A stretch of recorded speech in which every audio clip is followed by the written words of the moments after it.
name is Austin Leitch, and I'm a business student at McCune University, as well as a current human services worker at the Government of Alberta. Seeing so many of you here today has given me great hope that we will triumph over bullying.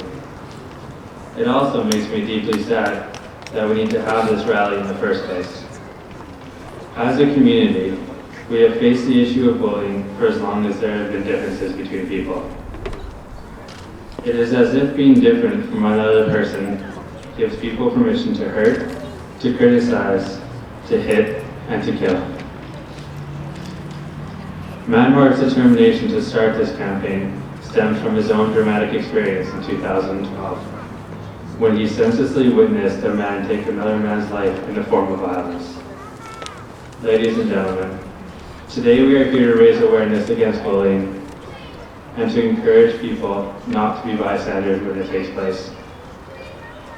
It begins in our home and in the hallways of our school. Children are told jokes that are designed to create a world of us versus them, that one group is better than another. They hear offhanded comments about someone else's religion, their skin color, their sexual orientation, and in the process are taught to separate from, to despise, to disdain, and to hate those who are not the same. In the absence of education, understanding, and compassion, people give themselves permission to let fear, anger, and hatred fester inside their hearts and their minds.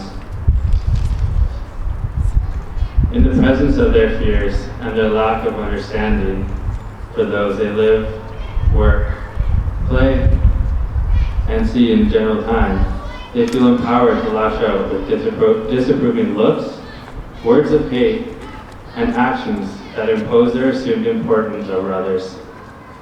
I'm talking about 12-year-olds. This pattern of negativity and ignorance festers over a lifetime and shows up at the dinner table, outside our bars and taverns of our city, our workplace, our streets, our classrooms, our locker rooms, our bedrooms, and our boardrooms. And for what? So that those who feel afraid can feel powerful, for those who feel justified can inflict pain, for those who feel small can feel big. Many of you here have been victims of bullying and violence, or know someone close to you who has. You have felt firsthand what it feels like to suffer at the hands of a bully. You know what it feels like to care for someone who has been senselessly wounded by another one's lens of fear and loathing. You know what it is like to be powerless to stop the pain and hurt caused by the actions of those who inflict their ignorance and their indifference, of those who do not fit their definition of sane. Today, we are here to make a stop. We have come together today as a community that is rich in its differences and strong in its common purpose to end violence and bullying.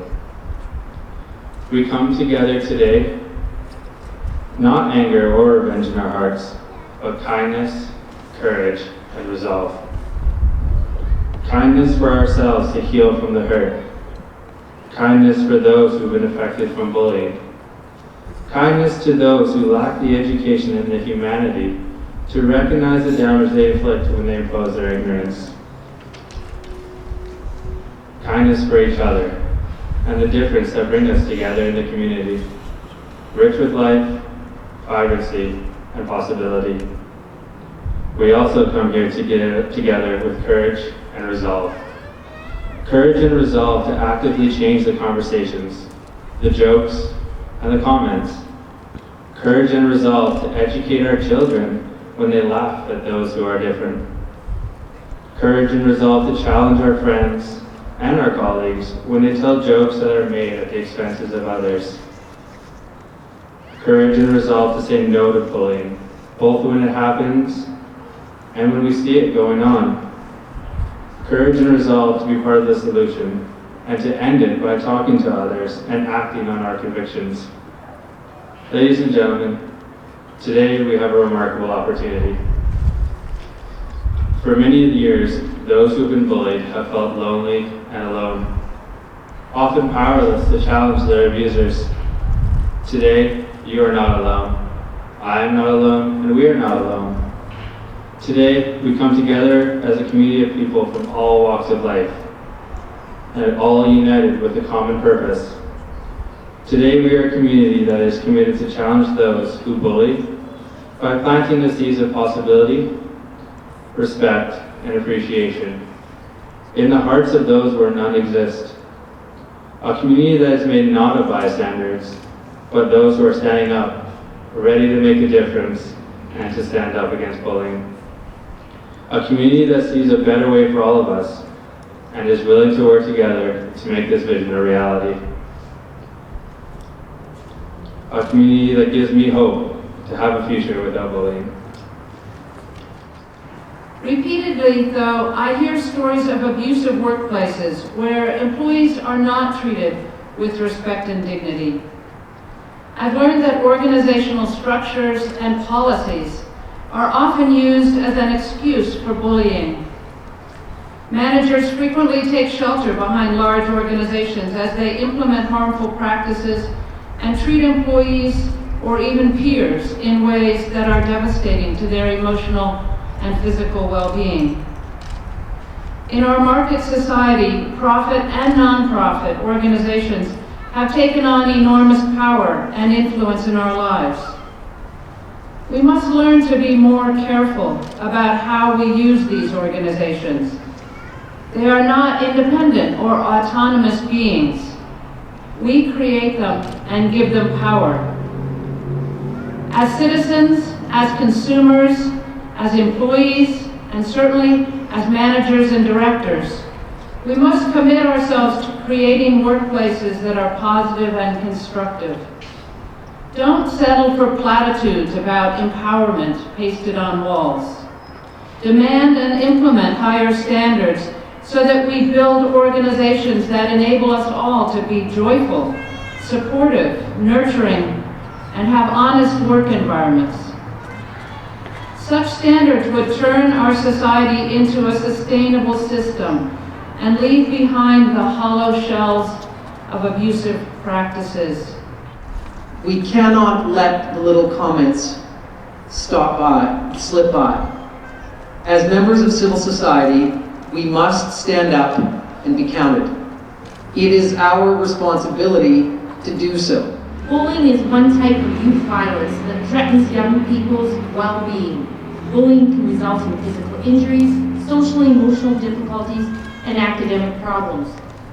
The harmful effects of bullying are felt by others, they're felt by the community, and they create unsafe learning environments.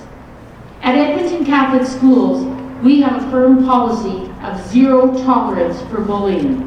We need everyone's help with that. We need no innocent bystanders. Bullying is unacceptable at any level for any reason.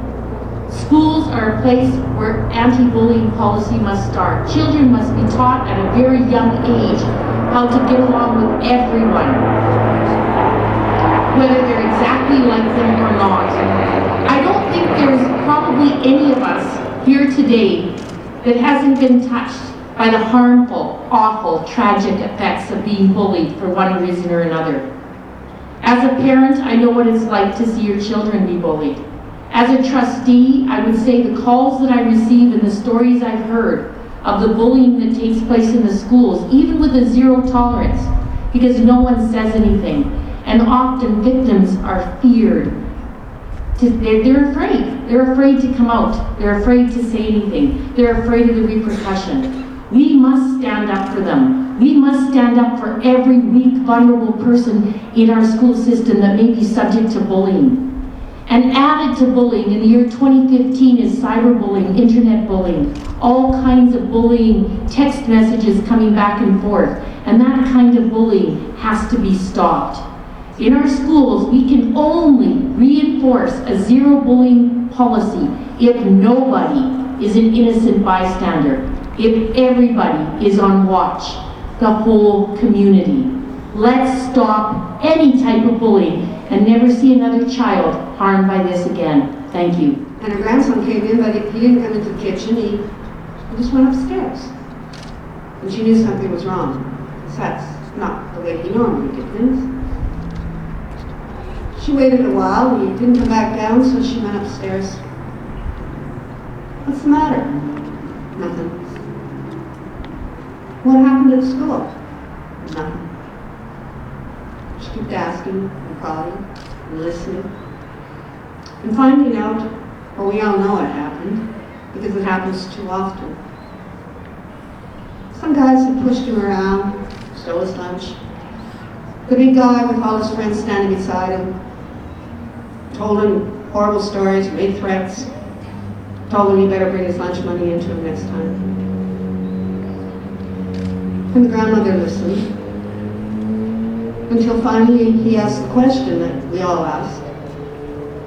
Why, Grandma? Why do they do that?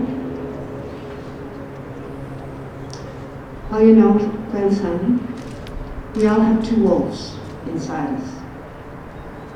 We have a dark wolf, a wolf that is fearful and likes to bother other people, a wolf that goes up and nips at the heels and pulls and tugs, a wolf that wants to be leader of the pack, even if that means stomping on all the other members. And we have a light wolf. We have the wolf that loves to run and play, that really enjoys being with the pack and exchanging all the fun things that they do and going after in the meadow and just, you know, being a real good wolf. But these two wolves inside us are always fighting. Sometimes one wolf wins, sometimes the other. It goes back and forth and back and forth. And the grandson was listening. And he says, Grandma? Yeah? Who wins? The wolf you feed. And the wolves are in each of us. We talk about bullies and being bullied. We also know that we have the full capacity to be those bullies. Running as a candidate, I'm very aware that right at the top, we bully. We bully in our politics. We bully in our question period. We bully in our campaigning. Every time we bash another candidate or another party, it's bullying. When we don't let somebody speak up, and when, like wolves, every time somebody asks something in question period, it's bullying. When you don't let people's voice be heard, or when you don't let ideas be nurtured and grow, that's feeding the dark wolf. Robin talked about feeding the dark wolf in management. We heard talking about feeding the dark wolf in schools, on the bus. When things are anonymous on social media, it's really easy to feed the dark wolf. The comments section, somebody steps out and speaks something that means a lot to them, and the comments that come out of that are unbelievable. But it's anonymous, and I can do that. I can bully. We're always shocked when we find out that that's what we're doing. So we have a choice. Tonight we're talking about not feeding the dark wolf. Well, the battle will continue. We will be tempted, for whatever reason, to try to get one up or to defend ourselves or to step in and best defense is offense, all of those kinds of things. Or we can honor and respect and treat with dignity every single person, including ourselves. Keep feeding. Which wolf are you going to feed? And so now we know through research that when we pay more attention to something, we see more of it. And so one of the things we do that's being more effective with reducing bullying is the focus on positive relationships and building opportunities for children, for colleagues, for co-workers, for families to have those. And with the efforts that we place in prevention and promotion of healthy relationships, we tend to see an enormous reduction in bullying. And that's in the classroom, and that's in the community, the playground, the workplaces. And so when we look at things like funding, and I have some wonderful colleagues here that have worked very hard, now multi-generational now, supporting work like this. And their efforts are really important as well to help guide the ministries that we have who are making big decisions now, that we have big opportunities. And I don't wish to politicize this. I want to talk about what is going to bring all of us together. And so the focus I have is on hope. And I am moved when I look towards you today. I spent the morning doing some training of all first-year teachers in the province around how to support sexual minority children and students in their classrooms.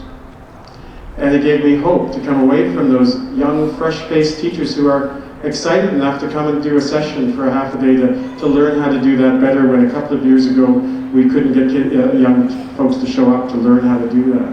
I have hope.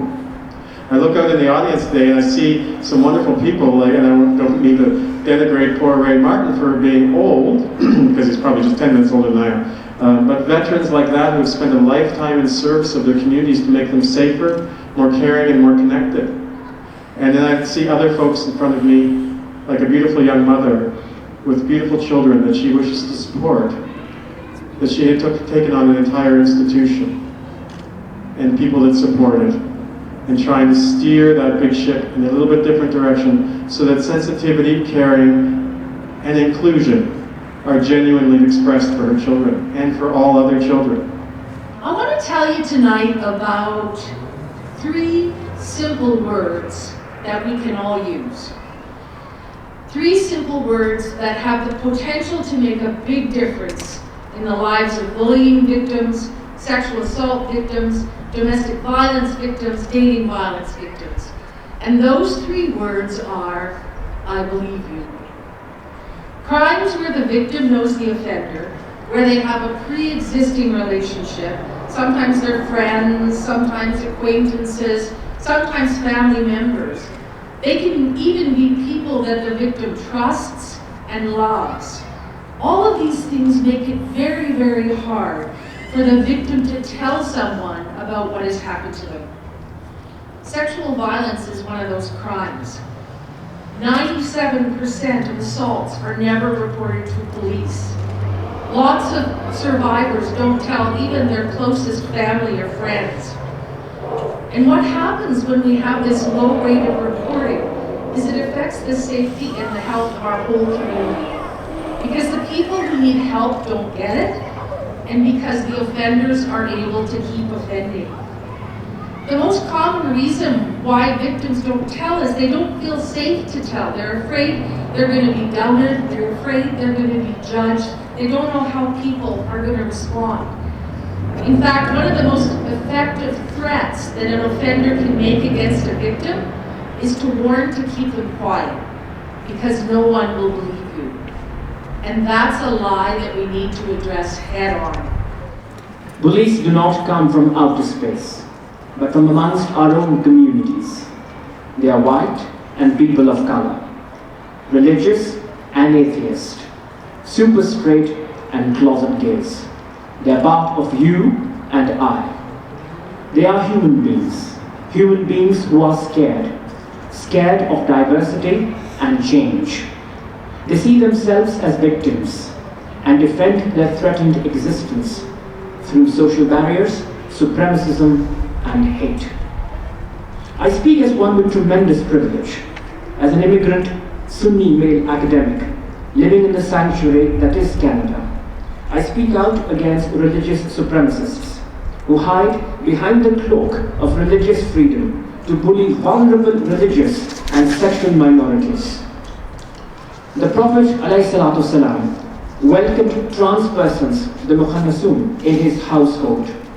He taught Muslim refugees, the Muhajirin, and their hosts, the Ansars, to embrace Jews, Christians, and the pagans as part of one community, Ummah Wahida, through the religiously plural charter of Medina. Such a community can be realized here in Canada, when Muslims stand by their Ahmadi brothers and sisters against institutionalized excommunication of their community called takfir. And when Muslims of all stripes, Sunni, Shia, Ismaili, and Ahmadi, stand by their LGBT brothers and sisters against heterosexism and transphobia. The Persian mystic Sheikh Sadi echoed the Prophet's teaching. He said, "To comfort a single heart with a single act of kindness is better than all the praying, all the fasting, and all the charity in the world. This message leaves Muslims no choice but to stand by marginalized, vulnerable, and bullied human beings. We are not compelled to silence. Speak out we can, and stand up we must. I'm really proud to be here on behalf of a Human Services Minister who values the people of Alberta more than I could have said for those before him. Very interesting, I was in Calgary where there were a lot of municipal leaders, and there was a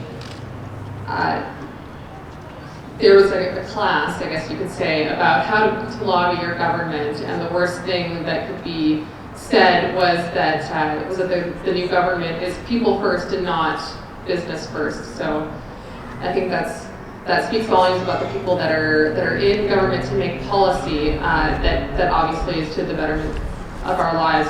But of course, beyond policy, I think what we need to do is we need to look around us, because government can only legislate so much. It takes the power of the person beside you to stand up for you, and it takes the power of the person that you don't know to stand up for a situation in which they see injustice happening. And I see this province making huge steps towards taking the negative connotations away from feminism and taking the negative connotations away from social justice. I think that's something that we all here know that we need to fight for. I can speak from experience. When I was younger, I suffered from bullying because I got separated from my class, from my friends between 2 grades, and my grades failed, and it was really awful, and I thought that I had gotten beyond that, but as an adult, I see that it is unfortunately not something that you grow out of. So even though we hope to become more mature and more versed in all the issues that happen around us, it's something that we always need to work on. It is unfortunate that the very, very tragic reason that we are here today is because, those were adults, those were children, and I applaud you, Manuel, for standing up for them. It is difficult. It is unfortunate that it is human. That it is human to stand by when you don't feel like you have enough power to bring some sort of positivity or to step in when we don't know if the person behind us is going to have our back either. So, I value each and every one of you for coming out here today, and we always need to know that each individual voice is important and strong and can always be, the candle in that situation to bring light. And so thank you very much for organizing this today, and again, thank you to everyone for coming and supporting this. When it comes to bullying and it comes to violence, there are victims, there are the bulliers, and then there are the bystanders. And we all have the power to make that difference in the life of someone who's been bullied, and also in the life of someone who is bullying. I was very privileged to be on City Council when we passed an anti-bullying bylaw. But quite frankly, it's not enough. Bullying comes in all forms. It can be physical, it can be emotional, it can be psychological. It comes in various ways. Direct contact, indirect, social media, snide remarks behind your back. And it can happen to each and every one of us. It doesn't matter how old we are, doesn't matter what our status in life is. We can all become victims of bullying. But it's events like this that start to change that cycle, that start to have an impact on our social fabric, which is so important. In 2008, my son Alex chose to end his life due to bullying and depression.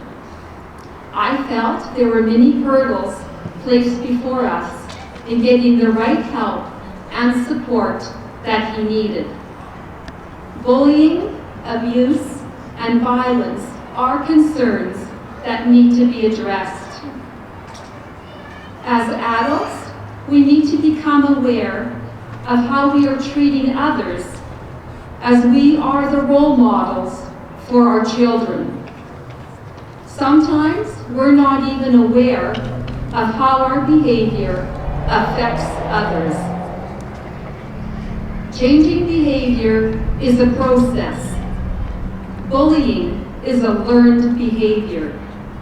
And anything we learn, we can unlearn through education. This is not the nose I was born with. Everyone in my family has what my mother calls affectionately a ski jump nose. Straight down, turned up at the end. Mine is different. I have a little bump. When I was 14, a girl took the same bus as me, began to make snide remarks about my clothes. I was a creative kid. I wore some very quirky stuff. And one day she showed up at my school, tried to pick a fight. When I refused, because then, as now, I don't think fighting with other people solves much, she slammed the heel of her hand into my face and broke my nose. So now I have a bump. A small one. It's hidden by my glasses, but it's there and it reminds me what it means to be the victim of a bully and to survive that. I don't know if it's what made me who I am. I've always been the kind of person who works to make a more fair world, but it is a point of connection I have with any child who's been through the same thing. The circumstances children face now are particularly tough. Once upon a time you went home from school and you were probably safe, although of course we know that some children face even more frightening bullies at home. You might be lonely, but the chances were you could find quiet and you could be safe in your home. Now kids don't have the same opportunities to escape. With social media and smartphones, the bullies can follow them right into their bedrooms. But is taking away their technology the answer? No. I think it's a band-aid. It doesn't solve the underlying problem. What we need is a culture that doesn't tolerate bullying. Changing that culture is more than changing bullies or the victims. It starts with every single one of us, the potential bystanders. As adults, we see bullies in our own lives. We see them all around us every day. They seem to enjoy taking power from others and making people feel small, and those behaviors are toxic, often literally. Bullying isn't just harmful to our emotions. It is harmful to our bodies and in particular to our brains. Research has shown that it can shows increased markers for some diseases such as cardiovascular disease in survivors, while other studies have shown changes in the brain itself. People who've been bullied may experience academic difficulty, depression, anxiety, and poor physical health. Bullying doesn't always leave bumps on noses, but it always leaves bumps, even when they can't easily be seen. The science is clear, and as policy leaders we need to respond. We can no longer accept bullying as childhood conflict or workplace friction. It is a serious social and public health concern, and we have to respond as a community both with support for victims and education programs that focus not just on teaching bullies not to bully and victims how to avoid them, but also on how each and every one of us has the responsibility to speak up and to work to build a more compassionate community around us. Thank you. And we've heard tonight about the various forms of bullying. It takes all forms, really, from overt to subtle. But I think it can also be, in some ways, invisible sometimes. I grew up and went to school in an era when homophobic remarks were casually dropped, and it was widely tolerated. When kids were sometimes deemed, kids who were deemed effeminate were ostracized.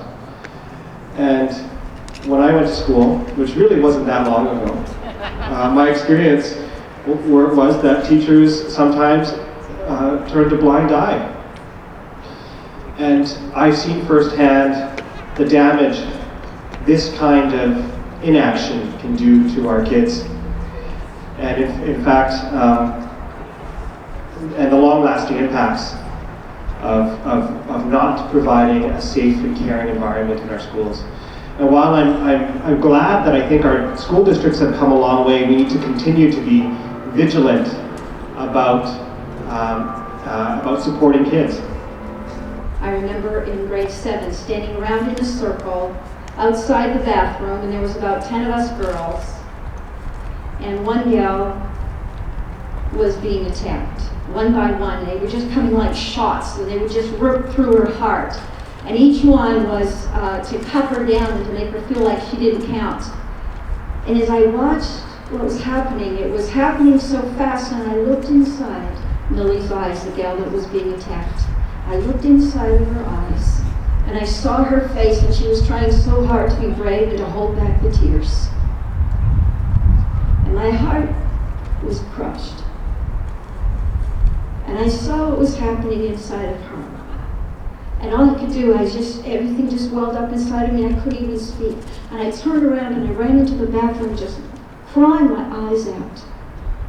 And I stayed in the cubicle. And one of the gals who was in that circle came into the washroom. And I thought she was laughing. And inside I thought, man, I just don't get it. I don't understand what's going on here. Later came to realize that something had struck inside of her, and she was crying. My dad waited in the cubicles. I just couldn't move. And on my way home, I was walking alone. It was a Friday night. When I got home, I got a phone call. And the phone call was, Sherry, are we still going to have the party tonight? Because many of those girls were going to be part of the party, and it was going to be at my house. And I said, no, there's no party tonight. They said, well, we're sorry for what we did. And I said, you know what? You don't need to apologize to me. You need to apologize to Millie. I said, okay. They phoned her, and they apologized. And they called me back, and they said, we apologized to Millie. Can we have the party? I said, we can have a party if you invite Millie, and she's part of it. So they did. They invited Millie, and she became part of the party. And from that day forward, Millie was part of our group, and she was never bullied again in that junior high school. I learned that every one of us have a voice, and that an advocate or a victim needs an advocate, and they need you and I. They need you and I to stand up for them. And so I just want to encourage you tonight. Would you stand up for someone who's being bullied by someone else? You and I can make a difference. I've always been proud to live in a country that is strongly rooted in the values of the people. I've always been open to listening and learning about other lives and their journeys, and especially interested and supportive when their dreams and aspirations point to a better tomorrow. I've always had empathy for situations and circumstances that are beyond our control. I've always lent my voice to those that cannot speak for themselves, and my actions to the possibility of potential. Potential for change and acceptance, for equity and fairness, for education and awareness, for safety and security. Today I lend my voice and my actions to the strength in numbers, for the victims of violence and bullying, for you are not alone. I've been in Edmonton for 20 years, and before that I survived the civil war in the Middle East. As a child, I saw violence every single day. People were mentally, psychologically, physically abused. And the most difficult thing was to stand and watch and not have a voice. Very difficult to not be able to do anything in the face of injustice. So for me to be able to speak up, I'll never take that for granted, and I see it truly as a gift. I admire Manuar's effort and work in making sure that we remember that gift and we never take it for granted. The person who lost his life in the crime that Manuar witnessed will always be living through all his actions. And Manuar, I will always admire what you do. Friends, you know what? Bullying is everyone's business. It's not enough to talk about bullying. It's not enough to think about strategies against bullying. We need to act every single day to make sure that bullying does not happen. And what Manuar witnessed and what I witnessed when I was back home does not happen. And we make sure that we are the voice for the people who don't have a voice. Thank you. What is so incredible is the great array of people that Manuar has brought together tonight, not just up here, but really we're a complete circle of those who are observing and shining a light.